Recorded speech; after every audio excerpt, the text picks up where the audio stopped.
The message arrived on a Tuesday. It came not as a radio signal or digital transmission, but as a small metallic sphere that appeared in the middle of the United Nations General Assembly without warning or sound. For 3 days, the world's best. Scientists studied it without touching it. On the 4th day, it opened on its own. A hologram appeared, a being with 6 limbs, scaled skin, and eyes that seemed to see everything at once. It spoke in perfect English. "We are the Galactic Conclave. We have observed your world for decades. The time has come for formal contact. Send your representatives to these coordinates. You have 30 Earth days to comply." Then the sphere closed and would not open again. Panic and excitement spread across the planet. After centuries of wondering if we were alone in the universe, humanity had its answer.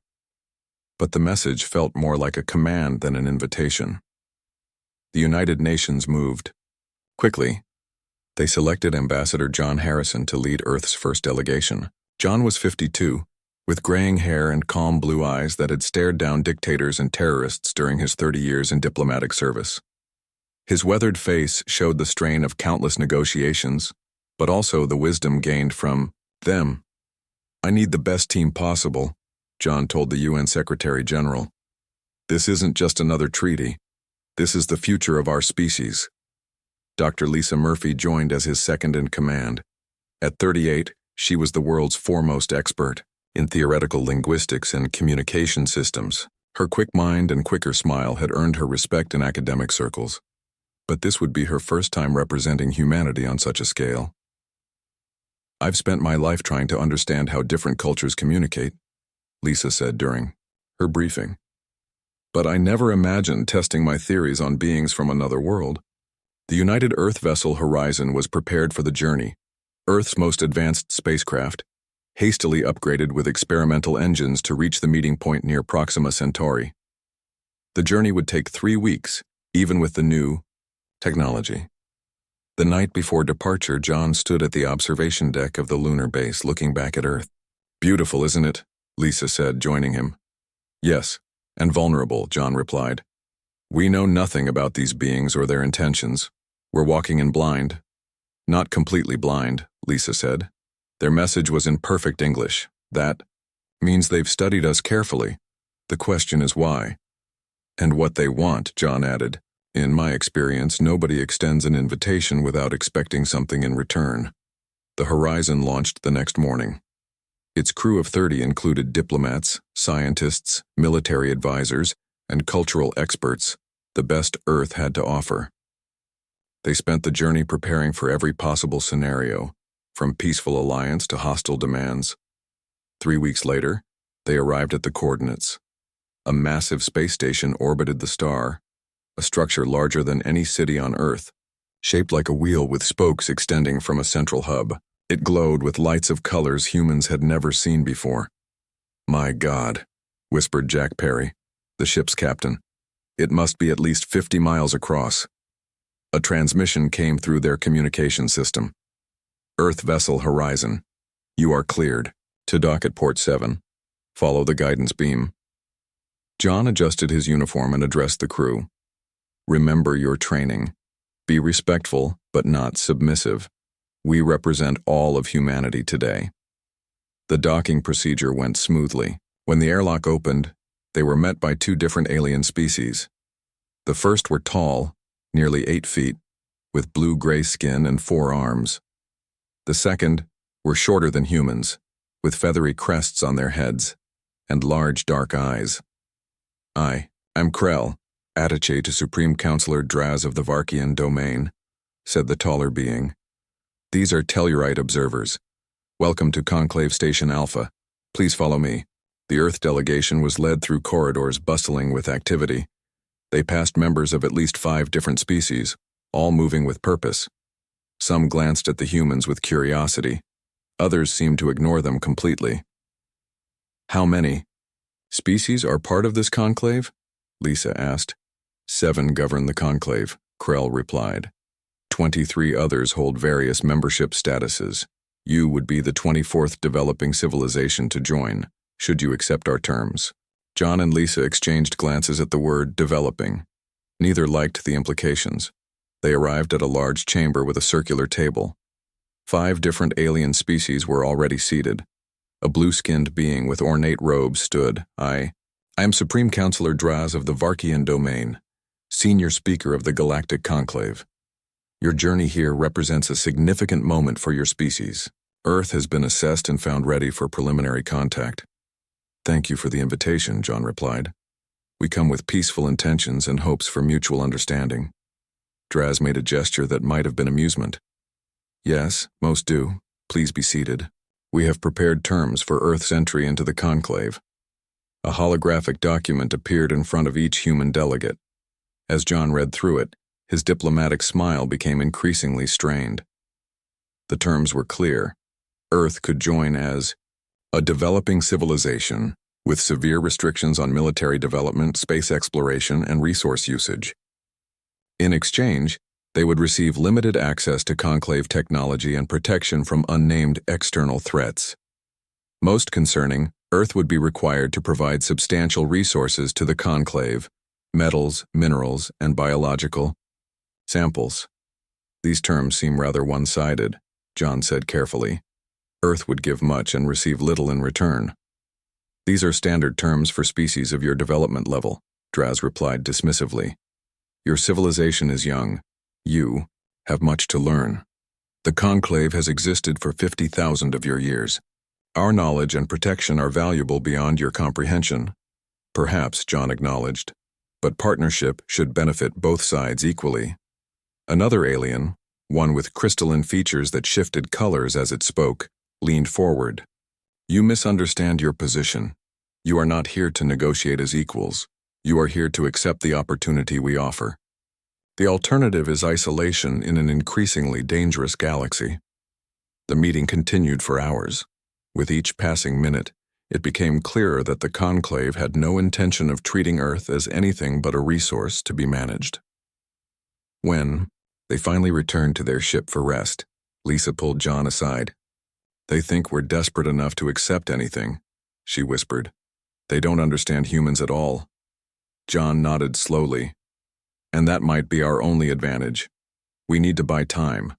I'll request clarifications, additional information, anything, to delay without outright refusing. And then? Lisa asked. John looked out the viewport at the massive station. Then we show them that humanity doesn't simply leave when the table is stacked against us. We find a way to change the game entirely. 6 months passed since the first meeting with the Galactic Conclave. On the surface, Earth continued diplomatic talks, requesting more time to consider the generous offer. Behind closed doors, a different plan took shape. In a secure underground facility beneath the Rocky Mountains, Colonel Alan Richards studied holographic star maps showing conclave territory. At 55, Alan had spent 30 years in military intelligence. His short gray hair and stern face gave him an air of authority that made even generals listen when he spoke. Their expansion pattern is clear, Alan explained to the gathered. World leaders. Look at these civilizations that joined as developing members in the last century. The hologram zoomed in on 3 star systems. The Narians joined 40 years ago. Within 10 years, their home planet's resources were stripped by 70%. The Loxari joined 30 years ago. Their military was dismantled and replaced with conclave protection forces. The Jektal joined 20 years ago and have since lost all independent space travel rights. They're not allies, said the Chinese president. They're colonizers. Precisely, Alan agreed. They don't want partners, they want resources and control. In another section of the facility, Dr. Karen Phillips led a team of scientists and computer experts. At 42, Karen had revolutionized quantum computing. Her quick mind and endless energy kept her team working at a pace that would have exhausted most people. The conclave gave us limited access to their communication systems as a show of good faith, Karen explained to Lisa Murphy, who had returned to Earth while John remained at the conclave station.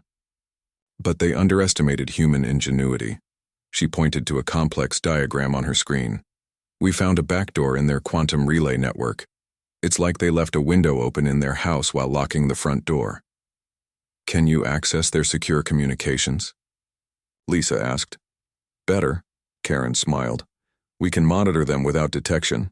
They think their quantum encryption is unbreakable, but Frank figured out a way around it. Frank Gibson stood nearby, a tablet in his hands. At 34, he was one of the world's best ethical hackers. Before the conclave arrived, he had worked for the NSA, finding security flaws in government systems. It's not really hacking, Frank explained. It's more like listening to echoes. Their messages leave quantum traces we can detect without interfering with the original signal. How much have you gathered? Lisa asked. Enough to know they've done this before, Frank replied grimly. They find developing worlds, offer protection, then slowly take everything of value. Sometimes they even pit civilizations against each other to keep them weak. And if a civilization resists? Lisa asked. Karen and Frank exchanged looks. There are gaps in their historical records, Karen said. Entire civilizations that just disappear. At the United Nations headquarters in New York, Secretary General Maria Vasquez addressed the Security Council. Her strong voice and determined expression matched her reputation as a fierce diplomat. The conclave expects us to accept their terms out of fear or hope for advanced technology, she said. But their true intentions are now clear. We have 3 options: accept and slowly lose our independence, reject and risk isolation or worse, or find a third path. What third path exists when facing a coalition of advanced civilizations? Asked the Russian representative. One that plays to human strengths, Maria replied. Throughout history, humans have overcome superior forces through innovation, adaptability, and unexpected tactics. We won't win by playing their game. We need to change the rules. The next day, Operation Flip the Table officially began. Teams across the globe worked on different aspects of the plan. In Geneva, Chief Diplomat Steve Conway prepared for a dangerous mission. At 47, Steve had negotiated peace in 3 war zones and spoke 7 languages. His easy smile and unassuming appearance made people underestimate him, a mistake the conclave would soon make as well. The risk is substantial, Allen told him during the final briefing. If the conclave discovers you're meeting with other civilizations, behind their backs. I understand. Steve nodded. But according to our intelligence, the Narians and Loxari are as unhappy with conclave rule as we are with their offer. They just need to know they're not alone. Your cover as a cultural exchange. Officer should hold, Allen said, but maintain quantum communication protocols at all times. Meanwhile, in Boston, Dr. Olivia Bennett made a breakthrough that changed everything. At 39, Olivia had 3 PhDs and a genius for reverse engineering. Her team had been studying the limited technology samples provided by the conclave during diplomatic exchanges. They thought they were showing us simple toys, Olivia explained to Karen as they examined a glowing device. But this communication relay contains their basic quantum entanglement principles.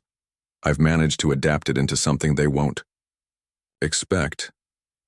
How long until it's ready for field testing? Karen asked. 2 weeks, Olivia replied. Then we can communicate instantly across any distance without the conclave monitoring us. It's like creating our own private internet that they don't know exists. Back at the conclave station, John Harrison continued the diplomatic dance. Each day he requested minor clarifications or suggested tiny amendments to the agreement, frustrating Supreme Counselor Draz but never giving the conclave reason to break off talks. Your species' deliberation seems excessive, Draz said during their latest meeting. Many civilizations accepted our terms within days. Humans value thoroughness, John replied with a diplomatic smile. Our global governance requires consensus from many nations. It's our way. An inefficient way, Draz commented. Perhaps, John agreed. But it has served us well. We want to be certain this partnership begins correctly.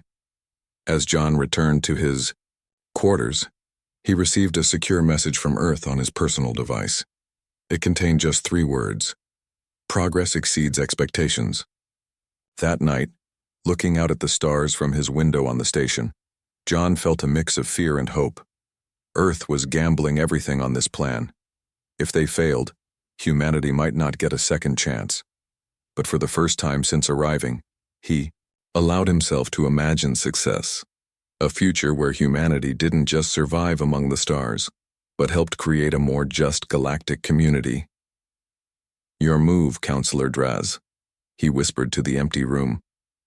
"You think you're playing chess, but we're about to flip the board." The small transport ship looked ordinary from the outside. Its registration showed it belonged to a minor conclave trading company. Inside, Chief Diplomat Steve Conway checked the fake identity cards one last time. His mission was simple but dangerous: make contact with other civilizations suffering under conclave rule. "Approaching Narian space," the pilot said. "Their border patrol will scan us in 5 minutes." Steve nodded. "Remember, we're cultural researchers studying ancient art forms, nothing political." The Narian homeworld was a beautiful place with 3 moons and vast oceans. Once they landed, Steve met his contact in a quiet garden away from surveillance. Eli Nax was a high-ranking Narian scientist who had grown increasingly upset with conclave control. "You take a great risk coming here," Eli said. His skin shimmered with blue and green patterns, a sign of stress in Narians. "The conclave monitors, all off-world visitors." "Some risks are necessary," Steve replied. "I believe we share common concerns about the conclave's true nature." Eli looked around nervously before speaking. "When they came to us 40 years ago, they promised technology, protection, and prosperity. We were so excited to join the galactic community." His colors darkened. "Now our minds are stripped, our best scientists work on conclave projects, and our ships can't leave our system without permission." "What if there was a way to change this?" Steve asked carefully. "What if Earth isn't planning to accept their terms, but instead is organizing something else entirely?" Eli's colors flashed, with surprise. "That would be interesting, but also possibly suicidal." Steve handed over a small device. "This contains a quantum communicator developed on Earth. It operates outside conclave networks. If enough civilizations stand together at the right moment, the conclave's control might not be as absolute as they believe." Similar conversations happened across 3 other star systems as Earth quietly built a coalition of the oppressed. Every contact was careful, every meeting brief. The quantum communication network grew, hidden from conclave eyes. Meanwhile, on Earth, Olivia Bennett's team worked day and night to prepare their technological surprise.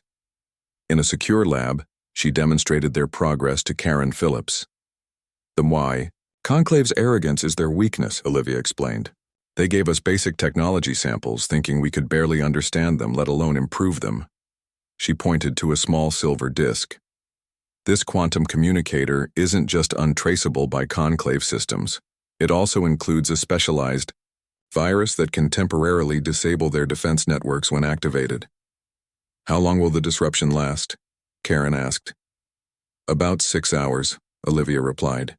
"Not long, but hopefully enough time for our plan to work." Karen looked impressed. "And how many have you produced?"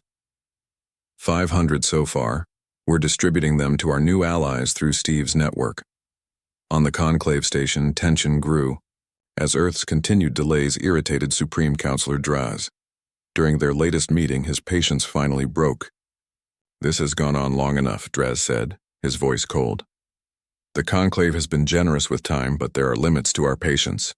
You have 30 days to accept our terms, or Earth will be classified as a non-cooperative world." John knew what that meant from the intelligence they had gathered. Non-cooperative worlds faced economic isolation at best, military action at worst. "I understand your position," John replied calmly. 30 days should be sufficient for our final decision." As soon as the meeting ended, John sent an encrypted message to Earth. "Ultimatum received. 30 days until decision required." The response came quickly. "Operation entering final phase. Stand ready." Back on Earth, the next stage began. Small, unmarked Earth ships quietly positioned themselves near key conclave transportation hubs and communication relays. They didn't engage or threaten. They simply waited, hidden by new stealth technology developed using principles learned from studying conclave systems. Colonel Alan Richards oversaw the military aspect of the operation, from a command center beneath the Rocky Mountains. All ships report ready positions, his aide informed him. No detection by conclave sensors. Alan nodded. And our allies? The Narians, Loxari, and 5 other civilizations confirm participation. 3 more are still considering. They're afraid, Alan said. I don't blame them. We're asking them to risk everything. Do you think this will work, sir? The young aide asked. Alan looked at the star map showing their small forces spread thin across vast distances. Conventional military wisdom would say no. But this isn't a conventional military operation. We're not fighting their strength. We're attacking their control. 2 weeks later, Steve Conway returned to Earth after completing his covert mission. He looked tired but satisfied as he briefed Secretary General Maria Vasquez. 12 civilizations have officially joined our coalition, Steve reported. 6 more are sympathetic but unwilling to commit until they see action. All 12 have received quantum communicators and our evidence package. And the Varkians suspect nothing? Maria asked. Their arrogance blinds them, Steve replied. They can't imagine lesser species organizing against them. Their surveillance focuses on military movements, not diplomatic conversations about cultural exchange. Maria nodded. Then we proceed as planned. The full evidence package will be presented at the Conclave Assembly in 2 weeks, when John responds to their ultimatum. Lisa Murphy, who had been coordinating between diplomatic and technical teams, looked concerned. What if they react violently? They could destroy the station with our people on it. That's why timing is everything, Maria explained. When John presents our evidence, Olivia's quantum virus will activate throughout their network. Their internal communications will be in chaos just as uprisings begin across multiple worlds. Our ships are positioned to protect our allies if needed. It's a gamble, Lisa admitted. Humanity has always advanced by taking calculated risks, Maria replied. The Conclave expects us either to submit or to fight conventionally and lose. They don't expect us to change the entire game. As the deadline approached, John received his final instructions via quantum communicator. The message was simple. On day 29, request full conclave assembly. Present complete evidence package, all systems ready. That night, John stood at the viewport in his quarters, looking out at the vast conclave station. Tomorrow would determine humanity's place in the galaxy. Either their bold plan would work, creating a new balance of power, or Earth would face the wrath of an ancient and powerful coalition. You look troubled, Ambassador, said Krell, the Varkian attaché, who had approached quietly. Just contemplating the future, John replied carefully. A wise activity, Krell said. The Conclave has seen many civilizations rise and fall. Those who embrace our guidance prosper. Those who resist, well, history tends to forget them. John smiled politely. History is written by those who survive to tell the tale. Sometimes the story takes unexpected turns. Indeed, Krell agreed, not recognizing the warning in John's words. I look forward to Earth's acceptance tomorrow. It will be a historic day. On that, John said quietly, we completely agree. Day 29 arrived. The massive assembly hall of the Conclave Station filled with representatives from across the galaxy. The 7 ruling species sat on elevated platforms. Below them, the 23 developing civilizations took their assigned places, smaller seats arranged to show their lesser status. Supreme Counselor Draz looked pleased as he opened the session. Today, we welcome Earth to the Conclave family. After careful consideration, they have wisely chosen to accept our generous terms. Murmurs spread through the hall. Most had expected Earth to join eventually. All developing worlds did. The alternative was isolation in a dangerous galaxy. John Harrison stood, straightening his formal diplomatic uniform. Lisa Murphy sat beside him, operating a small device hidden in her hand. Supreme Counselor, John began, his voice steady. Earth appreciates the Conclave's patience during our deliberations. Before giving our response, we request permission to address the full assembly. Draz waved his hand. Granted. though I remind you that the terms are not open for debate. No debate is necessary, John agreed. Instead, we wish to share information we believe is relevant to all members of this assembly. He nodded to Lisa, who activated the device. Suddenly, holographic displays appeared throughout the hall. Each showed different images: conclave ships stripping resources from member worlds, secret military bases on supposedly sovereign planets, documents detailing plans to suppress technological development among developing species. What is this? Draz demanded, rising from his seat. The truth, John replied simply. For the past year, Earth has been gathering information about how the conclave actually operates. We came to you in good faith, but quickly realized this wasn't a table of equals. The holographic displays changed, showing more evidence. These are records of the Zelani civilization, who refused conclave terms 80 years ago, and mysteriously vanished from galactic records soon after. Our intelligence suggests they were systematically eliminated. Gasps came from many representatives. Some of the developing worlds began speaking urgently among themselves. These are lies, Draz shouted. Security, remove the Earth delegation and shut down these displays. But when he tried to communicate with security forces, his system failed. Throughout the station, conclave communication networks flickered and went dark as Olivia's quantum virus activated. I'm afraid your security forces are currently experiencing technical difficulties, John said calmly. Don't worry, the life support and essential systems remain functional. A representative from the Narian civilization stood. Is it true? Did the conclave destroy the Zelani? Before Draz could answer, John activated another hologram showing ancient conclave military records that Frank had discovered hidden in their archives. The Zelani refused to surrender their advanced energy technology, John explained. The conclave couldn't allow a developing world to possess technology that might challenge their dominance. More representatives stood now: Loxari, Jektal, and others who had suffered under conclave rule. We've been lied to for generations, the Loxari representative said. Our resources stolen, our development stunted, all while being told we were being protected and guided. Draz slammed his fist down. This is outrageous. Earth has no authority here. They know nothing of galactic politics or history. Perhaps not, John agreed. But we know injustice when we see it.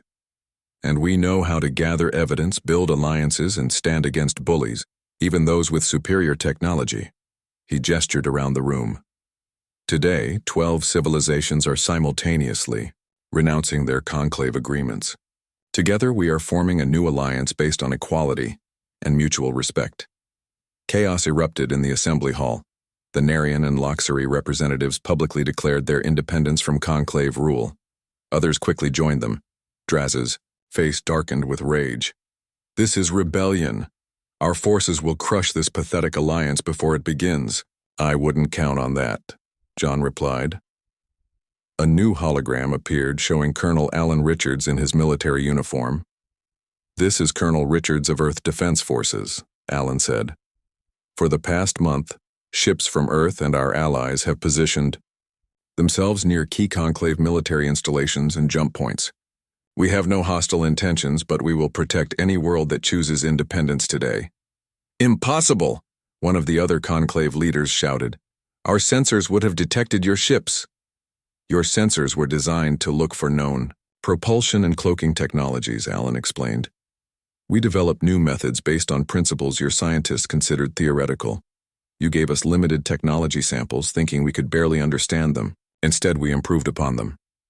Reports began flooding in from across conclave space. On dozens of worlds, citizens were rising up, using Earth's quantum communicators to coordinate their efforts. Conclave control centers couldn't respond effectively. With their networks disrupted, you've doomed yourselves, Draz snarled at John. Even if you've managed this temporary disruption, the conclave has existed for 50,000 years. We have resources and weapons you cannot imagine. Perhaps, John acknowledged. But consider this.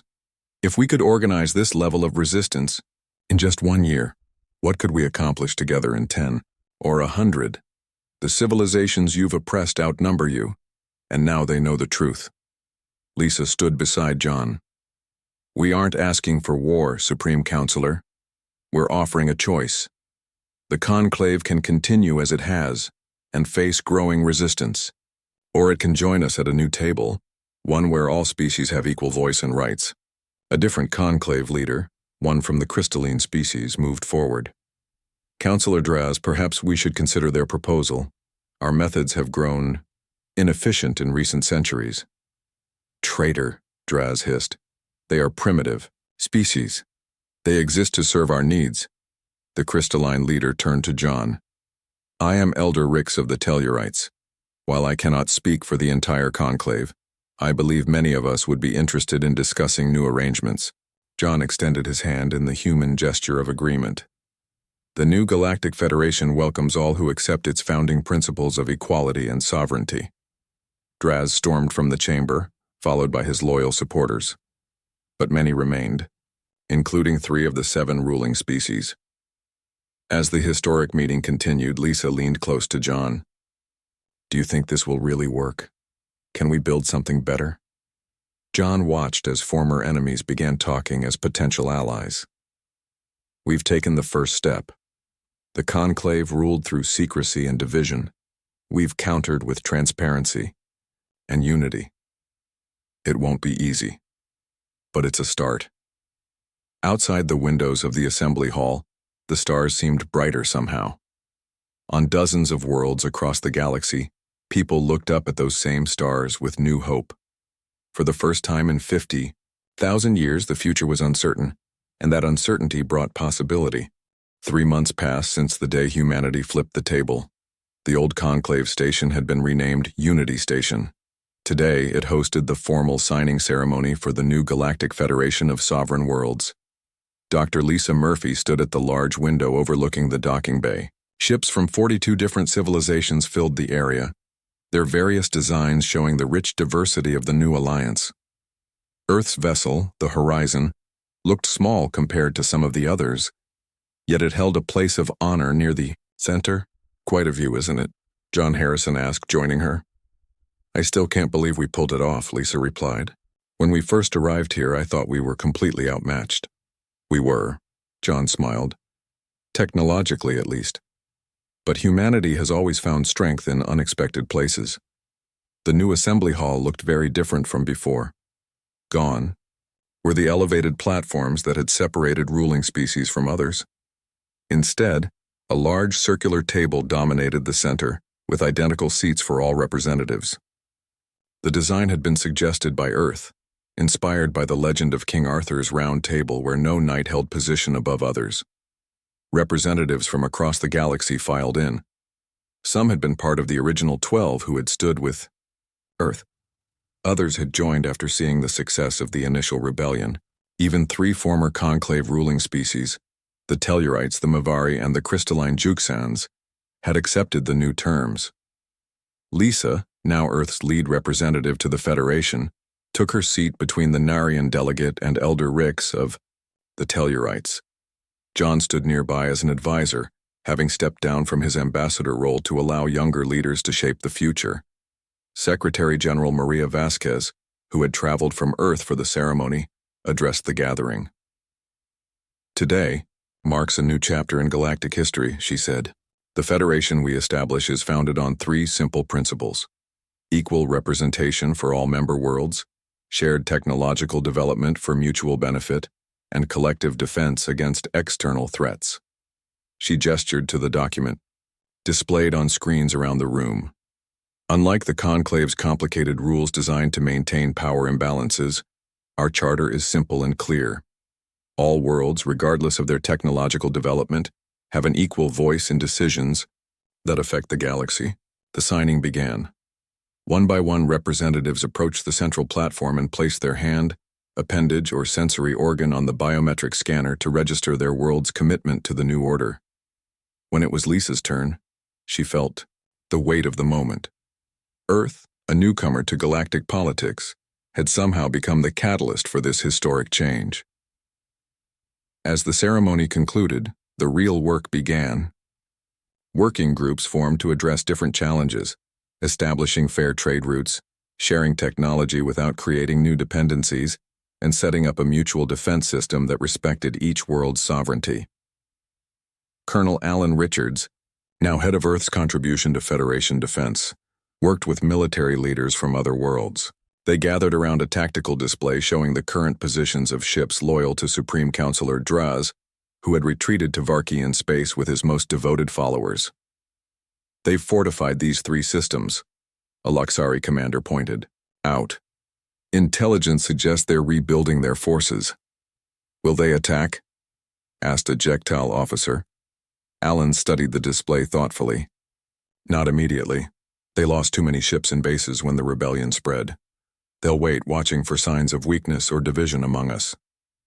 "Then we must show neither," the Luxari commander concluded. In another section of the station, Dr. Olivia Bennett led a technology exchange program. Scientists from 20 different worlds shared their knowledge freely, something forbidden under Conclave rule. "Your quantum communication system is remarkable," a Narian scientist told Olivia. "We had similar theories centuries ago, but the Conclave restricted our research in that area." "And your bioengineering techniques are far beyond ours," Olivia replied. "Together we can advance much faster than any civilization could alone." The greatest surprise came from the Tellurites. Elder Rix revealed that his people had long disagreed with Varkian methods, but had been unable to challenge them within the Conclave structure. "Many of us believed in genuine cooperation," Rix explained to John during a private meeting. "But Draz and his faction controlled too much power. They viewed other species as resources to be managed, not partners to be respected." "What made you take our side in that critical moment?" John asked. Rix's crystalline features shimmered, the Tellurite equivalent of a thoughtful expression. "You could have simply rejected the Conclave terms and isolated yourselves. Many worlds have done so. You could have fought directly and been defeated. Many have tried that path as well." He gestured toward the window where ships from dozens of worlds moved peacefully together. "Instead, you built connections. You gathered evidence. You offered a better alternative.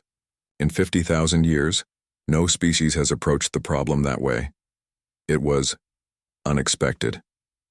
6 months after the signing ceremony, the first joint scientific and cultural missions began. Earth ships carried scientists, artists, and diplomats to visit their new allies across the galaxy. Similar missions from other worlds arrived on Earth, bringing new ideas and perspectives. On the first anniversary of the rebellion, a great celebration was held on Unity Station. Representatives from all member worlds gathered to reflect on their progress and challenges. Lisa found John watching the festivities from a quiet corner. "Having second thoughts?" she asked. "Not at all," he replied. "But creating something is always harder than destroying it. The Conclave maintained control for 50,000 years. Building something better that lasts just as long won't be easy." "True," Lisa agreed. "We've already faced challenges. Some worlds want to advance faster than others. Military coordination isn't always smooth. Cultural differences lead to misunderstandings. And yet look at this." John gestured to the gathering where beings from across the galaxy conversed, shared food, and exchanged ideas freely. A year ago, most of these species were forbidden from direct contact with each other. Now they're building relationships without Conclave oversight. A young Narian approached them, his skin glowing with bright patterns that indicated excitement. "Ambassador Murphy, Elder Rix requests your presence. The education exchange program needs your input." As Lisa moved to leave, John smiled. "Duty calls, the work never ends." "Would you have it any other way?" she asked. John shook his head. "No. This is the future we fought for. Not perfect, but full of possibility." As Lisa walked away, a Luxari representative joined John. "Your species did something remarkable, Ambassador Harrison. The Varkians believed power came from control. Humanity showed us it comes from cooperation." John watched the diverse gathering with quiet pride. "We have much to learn from each other," he said. "That's the true strength of the Federation. Not our ships or technology, but our shared wisdom and different perspectives." Outside the station, The stars shone on a changed galaxy. The old order had fallen, not through destructive war, but through the power of truth and unity. Earthships were departing to visit new allies across the stars, not as conquerors or supplicants, but as equals in a new galactic community.